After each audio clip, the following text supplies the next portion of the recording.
Welcome back to Fairy Tail Anime Review, episode number 57.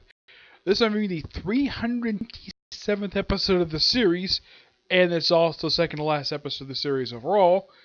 Hearts Connected, which is the episode from chapters 543 and the first 11 pages of chapter 544.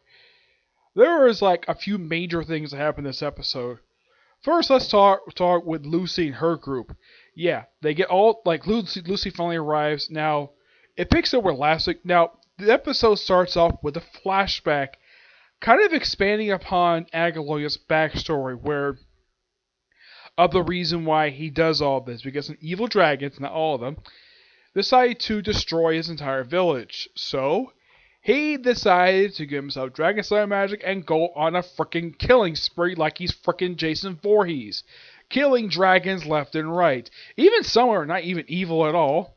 So he's killing dragons. There's a little girl with a ribbon. I think this girl is somebody. I'm not sure who it is. But I believe this girl did show up in another flashback. I'm not sure where, but I've seen this little girl. It looked like she was moving, and there's a little ribbon where she was holding her hand. But as for who this little girl is, I have no idea. But I think I've seen this little girl before, I don't remember where.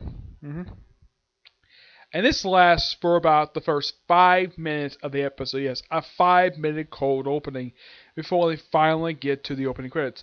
Usually his cold opening usually lasts about 2-3 minutes, but not very rarely they last for 5 minutes.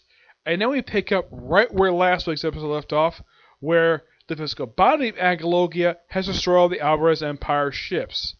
As what happened to the soldiers, no idea. They don't really explain what happened to them. It's like either they were captured. I mean, I highly doubt they were killed. It's just that they were defeated. Yes. So they need a ship, and here comes Agalogia. And then they figure out, okay, great comes an interesting idea. We'll make a ship out of freaking ice. So him and I don't remember the other guy's name. What's his name here? His name is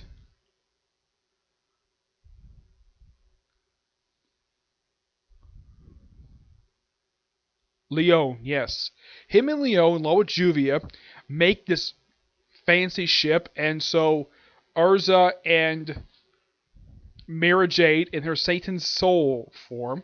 Yes, her main primary one that was the first one she assumed in the series. This one I think she has others. This is apparently her most powerful transformation. Yeah, and it's also a Drama Magic. It's only the second time she's actually done this in the whole arc. Because the last time she did this, she defeated frickin' Jacob. Yes. Which, he's actually in the episode, by the way. I'll get to that in a minute. So, they have the thing all set. They have Agaloy on the frickin' ship after being pushed on there by Urza with her 10,000 swords. Yeah, when she's in her, heaven's armor. Yeah, it's one of my favorite armor she has in the series. It's all silver armor.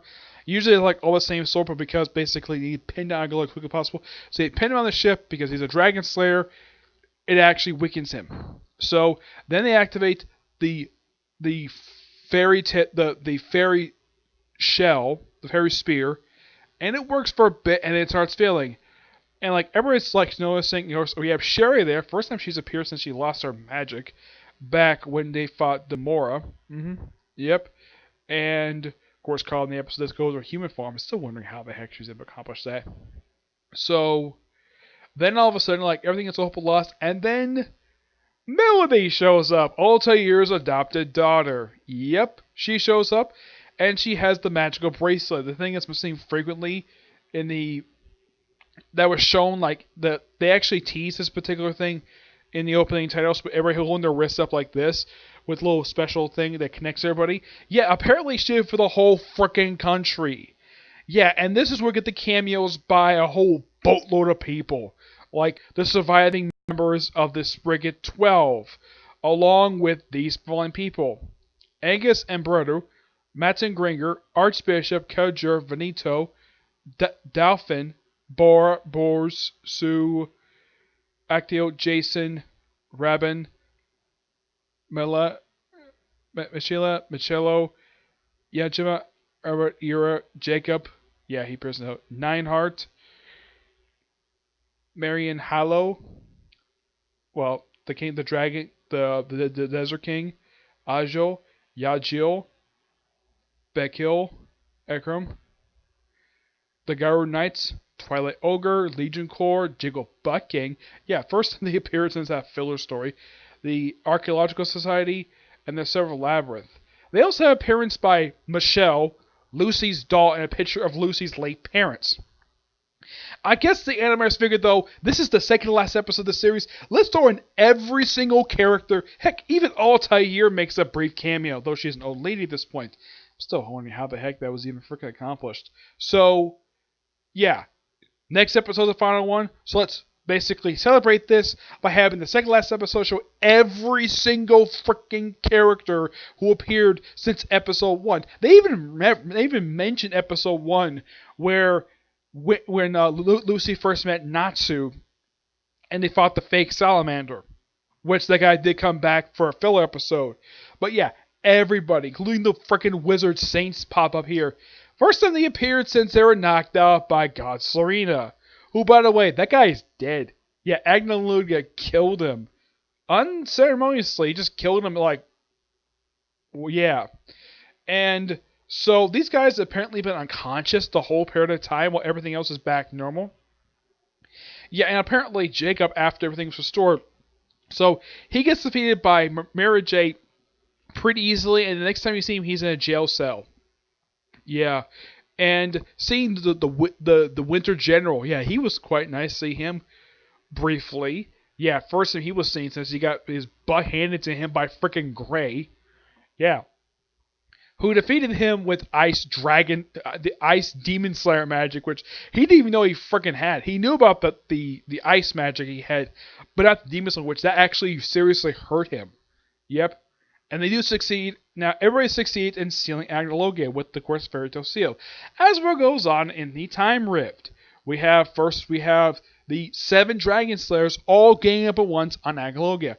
Knocks them all down. And of course, he spits out his spiel about all dragons should die. And Natsu points out a basically big hole in his plan. Like, if you're going to kill all the dragons, that means you only one left means you got to kill yourself. Yeah, that's an obvious hero, logic. Like, what, you're going to kill all of us? And what about you? You're a dragon too. But, of course, Natsu points out, though, we're not dragons. We're humans who are powered by Dragon Slayer magic. So, Wendy channels everybody's magic into frickin' Natsu. And he forms his, special 7 Dragon Slayers roar to march at Agnologia. And that's where the episode ends. Overall, this is a fantastic episode, and I can't wait for next week's episode, which is sadly the final episode of the anime. And when this last episode aired, I will talk more about this next week, but yeah, in Japan, it's already over. Yeah, Japan ended about 3 weeks ago. Yeah, as this coming Sunday will be next week, which will be in just 4 days. Yep, 4 days, wait to the very next episode of the series. Yep. For a lot of my other series I did reviews today, for Case Closed, next episode's in 2 days. For One Piece and Boruto, review is in 3 days. This one will be in 4. Alright? So yeah, that's it for this particular review. I'm hoping to get time to do 2 more. Next one is going to be the review of the newest episode of Black Clover, along with the newest chapter of the manga. Yep, and then maybe if I get time, I'll get a chance to do 7 Deadly Sins, okay? But to you next view. Bye.